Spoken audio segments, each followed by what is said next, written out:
নমস্কার। আজকে জানেন তো ওনার জন্মদিন। উনি হলে আশা করে বুঝতেই পারলেন। এই পায়েসখানি আমি বসিয়ে ফেলেছি, আর বাকি জোগাড় যন্ত্র পাশাপাশি চলছে। আজকে যেটা মেনুতে মোটামুটি রাখছি সেটা হচ্ছে পনির পোলাও, সঙ্গে থাকছে চিকেন চাপ।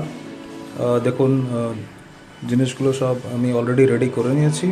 আর তারপরে শেষ পাতে দই, মিষ্টি, পাঁপড়, চাটনি তো থাকছেই। এবার একটা ডেকচি বসে তাতে একটু তেল আর বাটার দিয়ে পেঁয়াজ, বিনস অ্যান্ড গাজর একটু করে ভেজে নেবো। তার জন্য এত কিছু, তাহলে দেখা একবার দেখে নেওয়া। কি গো, আর জন্মদিন তো? Happy birthday.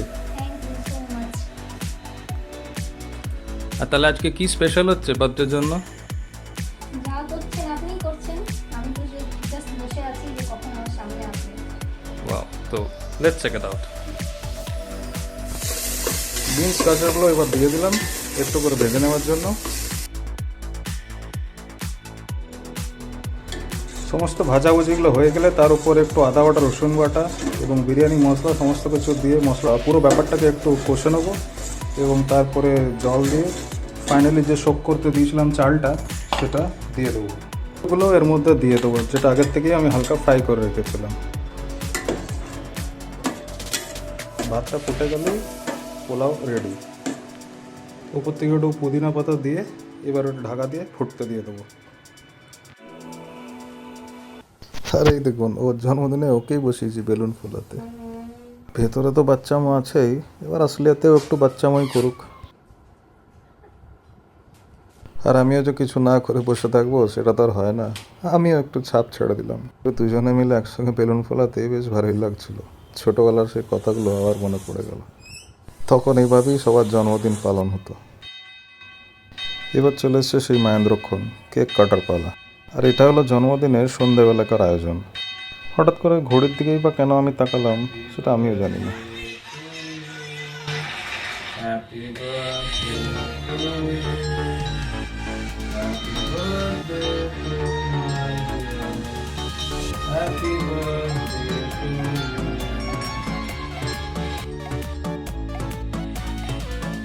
আরেকটা কথা এখানে বলে রাখি, ও এবং আমরা দুজনেই কিন্তু একে অপরকে ডানাতে কেক খাইয়েছিলাম।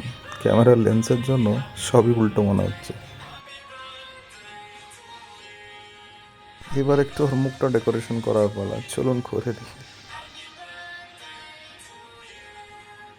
আর কি সুন্দর বোলাবালা মেয়ের মতো চুপচাপ সব মেখে যাচ্ছে।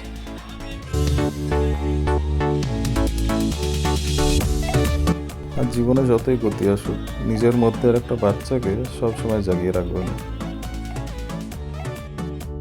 আর ওর জন্মদিনে এইটুকু করতে পেরে ভালোই লাগলো।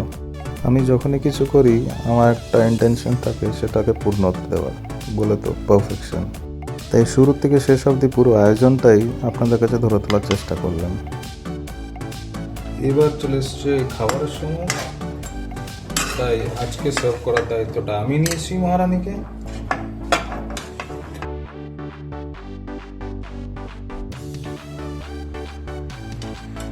দেখতে কিন্তু খুব ভালোই হয়েছে।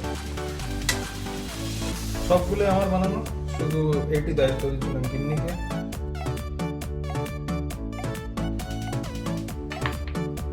আর চিকেন বা পোলাও এইসব জাতীয় একটু হেভি ডিনার থাকলে রায়তাটা সবসময় দরকার, তাই একটু রায়তা বানিয়ে দিচ্ছি।